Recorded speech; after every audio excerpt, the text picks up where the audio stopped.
Hey guys, welcome back to Jay's Speed Shop. Today we're working on the Trans Am. We're going to replace the window felt moldings, the ones that go on the outside of the car, and I'll kind of flip the camera around and show you what I'm talking about. I did the driver's side already, but I'm going to have to order one part to finish it up. I'm going to go ahead and try and film the passenger side. It's kind of hard to get in there with have a camera stand because I'm going to be blocking it, so I'll probably just kind of get a couple shots of what I'm doing. So replacing these felts here on the outer door. Um, what happens, very common on these cars, and hopefully this will fix it, is these pop up and you'll end up with a gap right here between the rubber and the door. And so every time you put the window up, it pops up and you got to try and get it back in place. Now, this time I ran the window up and down a couple times. It seemed to stay in place. These doors are plastic or fiberglass. And one thing I noticed, like on this one, there were two spots where the piece that the clip goes into in the door, there's like probably, I don't know, maybe 6 or 8 metal clips that are part of this rubber molding.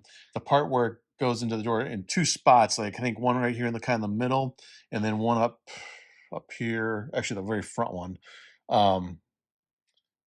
That metal is broken. Or I'm sorry, that the fiberglass is cracked. It's a very narrow, skinny piece. I'll show it to you on the other side, but it's broken, so there's nothing for that clip to grab to. And then on the old one on this side, there were several of the metal clips that were broken off. So there wasn't a whole lot. There's like probably only like 2 that would snap into place, and then you put the window down and you bring it back up. So what I had been doing, I had gotten them pretty close, and it's been telling myself when I drove it not to put the window down past about here, because when the window gets down below it, then it grabs it more when it comes up. If the window's sliding across it, it does better. Um, so you notice the mirror's gone. You take the mirror off because it sits underneath the mirror, and there's a part, and I'll show it to you. It's a mess because I got the door panel off right now, so everything's kind of falling out. This thing here is what the mirror bracket the mirror mounts to, and that just kind of drops down here and has 3 bolts to hold it in place. You can see this one is split where the metal is kind of poked through the edge here, and so it doesn't seal around the glass very good. So I have looked at, and Hawk's 3rd gen sells used ones, so I'm going to check with them tomorrow. It's Sunday today, so I can't call them today and see if they have gone. They say that they don't guarantee the rubber piece of it, but it says that they sell the rubber piece, but I can't find it on their website. So, and I'm not sure that you could even how you'd even get this off, to be honest with you, because I don't see how it would slip unless maybe there's enough flexibility to slip it up in there. Maybe, I guess maybe you can slide it in from the bottom. It's got like kind of, you can see where it kind of pokes through here. Like right there in the middle where the rubber kind of pops through and it kind of holds it in place. Looks like there's probably another one underneath this side. So I don't know. Maybe the rubber is placed. I looked on Rock Auto and they didn't sell anything like that either. But so either I'll get a used one of these pieces that's still good, and I'll show you what the passenger side looks like, because the passenger side the one looks good. But basically, those are all the nuts and bolts that you take off to get this apart. So and this includes the door panel. So there are probably about 6 screws to get these 3 big ones, that little one, this big one, that one to get the door panel off. These 3 bolts take the mirror off. And there's one clip, you got to unclip the wiring for the mirror. And then this bolt and this nut and these 2 bolts and this bracket are what hold that mirror bracket on. So it came apart pretty easy. So once we get that new bracket all better, finish putting this side together, these door panels come off. Probably the hardest part of these door panels is getting the little lock thing hooked up correctly so it slides back and forth like it should. And then this plastic's a pain in the ass. I had it all nice and duct taped up there. It was holding pretty good, but I had to pull it back off. And the only other thing I did is when I had the window down, is I loosened these up and slid them back, which allowed the window to pull away further from the because the window's kind of the top of the window's kind of your way when you're trying to put the moldings on. And so I pulled that, allowed me to have a little more working room there to keep that from happening. The only thing I don't like is you can see is a little bit of a curve. It's like not perfectly flat. The other ones were factory ones are pretty flat, and this one it's got a couple little waves in it. And I think that's more because of the packaging. They come in a they were in a box, but they're kind of long and bulky, and then they've sat around the garage for like the last year or two, so they're probably you can see they have kind of a wave to them. So I kind of straightened the other one out a little bit before I put it on. I'll try and see if I can do a better job on this one. But just from sitting outside or sitting in the garage and stuff getting sat on top of them, they get twisted. Plus the way they were boxed. Here's the old one from the driver's side, and you can see basically in the door there's a hole, and this part of the clip goes through the hole and grabs underneath the I guess this part on top of the hole, and then this part clips down over the top of that. And you can see like where this one was missing a piece. This one was missing part of the bracket. This one was missing part of the bracket.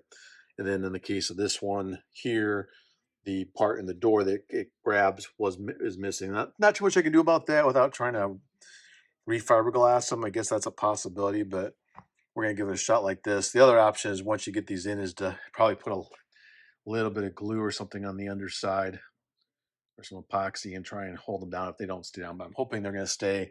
First couple runs up and down the window, it held okay. So I'm going to show you where the screws are you got to take out. So you got to remove this little trim screw here. That allows this piece to come off. And then you can also unsnap this. This is the slide for the locks. It kind of snaps onto that wire I showed you on the other side. This part you can pop out. And this one's got, I can't remember the brand name now, but I got a ton of wires here because I've got one of those aftermarket kits with the relays that makes this window actually go up and down at a reasonable speed. You can see this window's pretty good. Just get back front up, but these cars are, I mean, when we got this thing, this window wouldn't even go up by itself without help.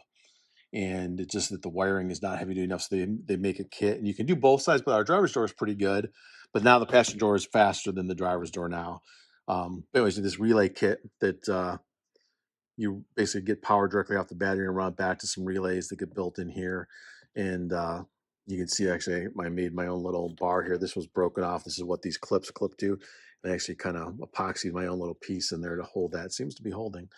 Hopefully I don't break it this time around. But anyways, so once you have this stuff out, you can unclip. There's three clips on the driver's side because one for the mirror controls, and then locks, and then windows, and then just two clips on the driver's side, on the passenger side for locks and windows. So I believe there's one screw in there. There's this screw, which you can see down here at the bottom of the door panel. There is another screw right here. You can see back on the underside of the armrest. And then there's another one that's kind of, let's see if we can see it.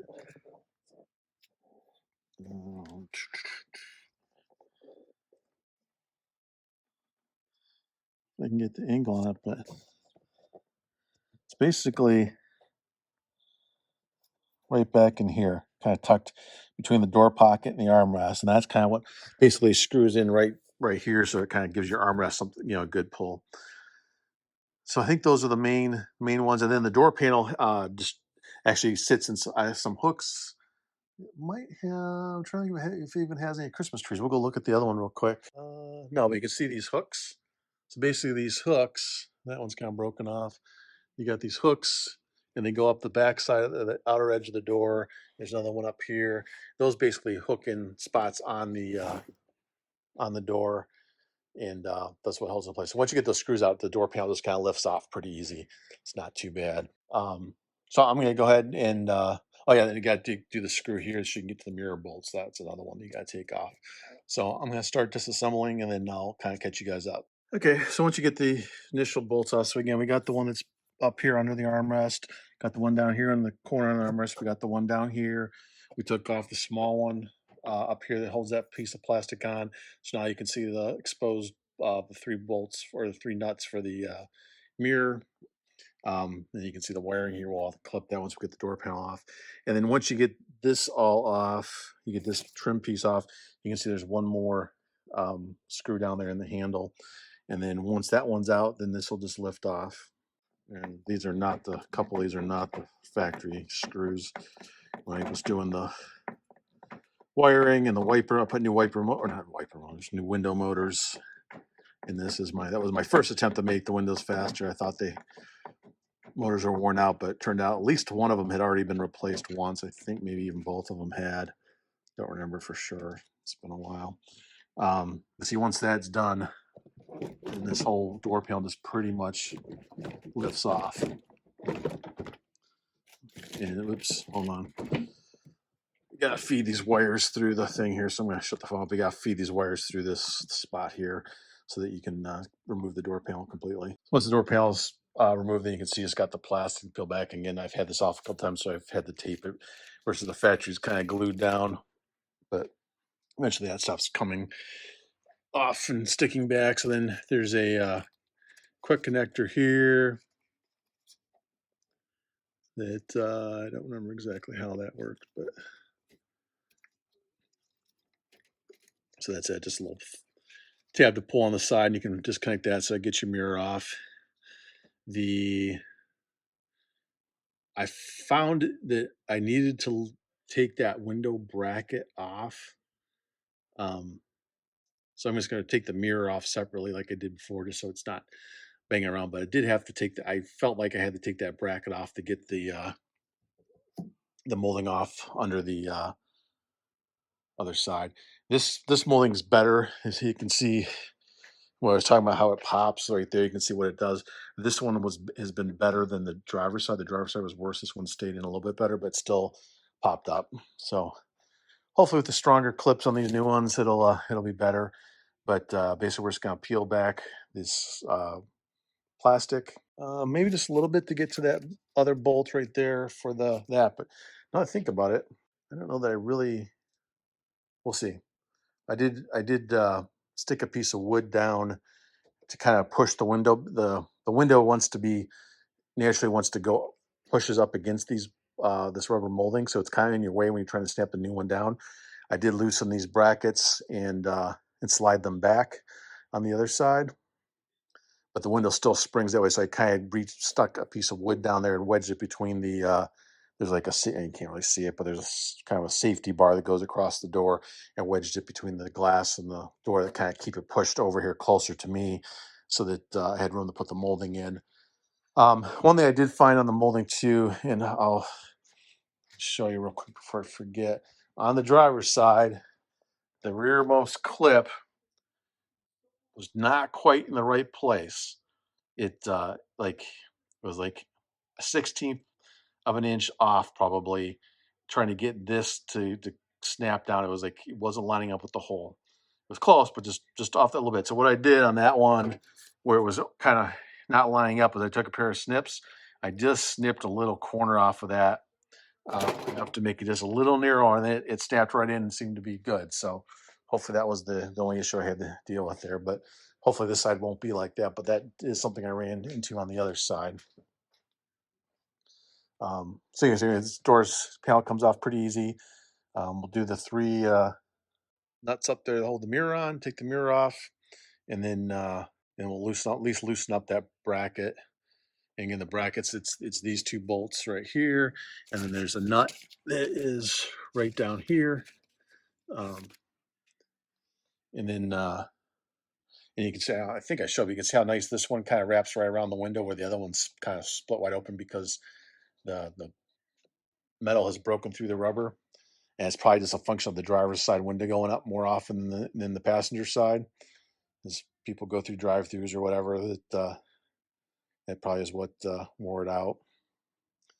And you can see, like as I mentioned, showed on the other door panel, those hooks on the door panel hook into these square spots. There's 1, 2, 3, 4, 5, so like at least 5 of them, and that's what kind of holds the door panel in place. Maybe another one right there. So then the screws just kind of go to reinforce it, kind of around the handles and pull strap and all that. So we'll go ahead and work on getting this mirror off, loosen up that bracket, and then we should be able to probably pull this molding out. I'm going to go ahead and move these brackets too, just because I had to on the other side. And what I did, this is a trick. So I got them back in the same alignment spot. You can see that one looks like it's been moved at some point for whatever reason. Um, but what I did is I took a fine tip Sharpie and just drew a circle right around this washer head. So I knew exactly when I put it back, exactly where it had been. And that seemed to work pretty good on the other side. So now you can say I loosened these up. You can see where I kind of drew a circle around the washers so that I knew where to go back. But now this allows to see the window to kind of be pulled. See, it allows the glass to kind of get pulled back. Gives you a little bit more room to work. That's the only reason for doing that. And then got the mirror out, took the 3 screws there. So all I got to do is loosen up this bracket, and then we should be able to try and pull this one out. And then we'll have to go through the process of trying to straighten the other one up. But we should be able to get this side put back together here yet today. And not too bad of a job. It's a little bit of a pain trying to get all these lined up at the same time. But once I got them on the other side, they seem to go. So hopefully they will stay in place. So you can see what I was talking about. So the bottom of those clips goes through this hole, and then the upper part of those clips grabs the top of this bar. And this is the little fiberglass piece that was broken on 2 of the spots on the other door. So I think you believe it was the front one was broken, and then one in the middle. But in this side, they are all good. Well, they say that they're all good.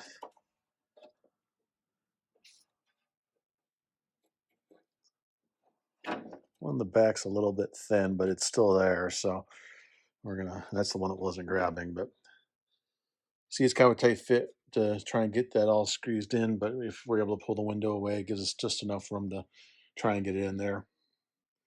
And so now we're going to go. You can see the clips too are a better shape on this side.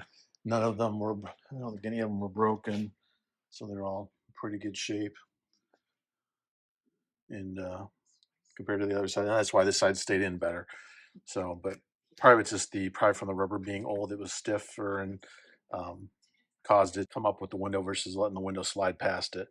So same thing as what the other side. You can see how it's kind of nice and flat. The old one lays and the new one lays is really curved.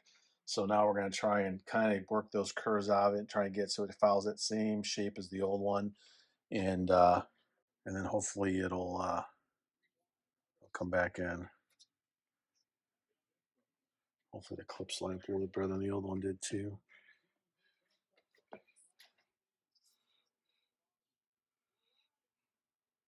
So it kind of looks like we're gonna have that same issue. If you look at this 2 clips, I mean, this isn't perfect, but I've got them lined up. That's pre-lined up. If you look at this back one, that this one here, which the one towards me, which is the newer one, the gold colored one, seems to sit back just a hair more than the other one. So I think we're gonna run into that same issue I did on the other side. I got to trim that a little bit, but we'll get it to go. Okay, so we snapped this one into place. Sorry, probably didn't do a very good job of filming that process, but this one actually a lot straighter than the other one, but seems to be held down okay. Door opens and closes fine. Put the window up and down a couple of times, it's fine. So I snapped that back into place, got the mirror back in. Now I was working on trying to put the door panels screws back in. So this is the first one to go in. And then we got to try and play with this mess of wiring to get that stay in one spot. But off to a good start. This side seems like it'll be good. So here's a little trick. This one's done. So you could on these switch plates, they have tendency to be real sloppy, and a lot of times what that is you can hear in this case. See this, there's this tab right there. Should be another one here. It's broken off, so that's definitely part of the problem. This is on the driver's side. I had fixed the passenger side a while ago, and the other problem is, so what they're supposed to be is a piece of black plastic where this white plastic is, that those tabs on the switch plate slide down when you install them into those slots here, and that's what keeps your switch plate from moving around. Now on the passenger side of my car, both of the tabs were on the switch plate, but what I did is I took a piece, and this was a piece of round stock plastic. I have no idea what it's from, just a piece of junk I had laying around, but it was, and I filed it flat and drilled some holes in it, and basically on the nubs that were left from where this old piece of plastic had broken off, I just epoxied this in place, and you can't see this once it gets installed in the car. It's there, and then your switch plate slides down over top of it. But that keeps it from moving around. So I just did the same thing on the driver's side. Um, you can see I just cut a piece of plastic. Um, I didn't have a tab in the back. I only had the front tab on this switch. So you can see basically it'll slide down in that groove. Um, this one I just let it kind of get close because of I'll show you why I did it that way, is unlike the passenger side, the driver's side has this big switch for the mirrors. And so that was really causing clearance issues. So that's why I had to kind of run it the way I did. But basically all it does is it's going to catch these tabs. You see that tab there and keep it from sliding around. So you can use whatever you got laying around. You could probably use a little, I don't know, a piece of strong enough wood would actually work probably. And again, I just used some JB Weld and put it on there. And that should be enough once it dries to kind of at least take some of the slop out of it. You see these things just pop in with it. There's a spring clip in the front, spring clip in the back. And then these two tabs, again, this one's missing a tab. You can see right there where it's broken off. But that's kind of how it would hold these on. So this is a tip if you want to take the time, because if not, these things just kind of always have like weird gaps. And one more thing to rattle around, these cars rattle enough as it is. So that wraps up our video on installing the weather stripping. You can see, I'll show the other side too. Passenger side's complete. Seems to be working good. Basically, the reassembly of the doors goes back together the same way. It basically kind of hangs on the top here. It's got a couple of clips that I show, or not clips, but molded plastic pieces on the bottom and sides of the door panel that kind of hook into holes in the door. And then there's just the couple of screws, one here, one back behind this panel, and then one up here in the armrest, another one up here under the armrest, and then the one down in the storage tray. And once those are in place, and then you got to actually reconnect your wire. Probably the hardest part on these things to me is getting this little door slide back on, because it's got to kind of snap on a metal rail as it comes together, and it's hard to get your fingers. At least for me, it's hard to get my fingers in there to get that done. But really happy with how the passenger side turned out. These things are between shipping and sitting in my garage for a year, they were a little bent. That one straightened out pretty good. This one, you could see, it doesn't look too bad. You can see right there, it's got a little bit of a curve to it. It's not perfect. So either I need to order a different one or take this back off, but I got it back together. I did end up replacing, so this piece here, and I think I showed this in the video, this has to come out. It was one bolt and two nuts to take it out, and this was basically, it has the window channel at the front of the window, slides up in, and then it's the mirror mounting bracket, and I had to take that off in order to really get this back into place, the moldings into place where it should be. For sure the mirror's got to come off, and I found it was easier to take that bracket off too. This bracket was split right here where the window goes up, so there's an inner and outer channel here, and the window slides up in there, and right down the middle of that channel this was split. So I picked up a new, or not a new one, but a used part from Hawks Motorsports. It was like $45 or something, and it was in good shape, really clean, actually nicer than my passenger side one, which was pretty good. A little dirty, but cleaned it up, and it's good. And it so now it seals. Before it had a big gap here because the rubber had separated in that channel, so it looks much better when it goes up and down. And again, got this one all together, and so we'll move on to the next project. Thanks again for watching. Please like and subscribe, and comment below. I'm sometimes a little slow on getting back on comments, but if you got a question or something like that, I will try and get back to you. Thanks. Bye.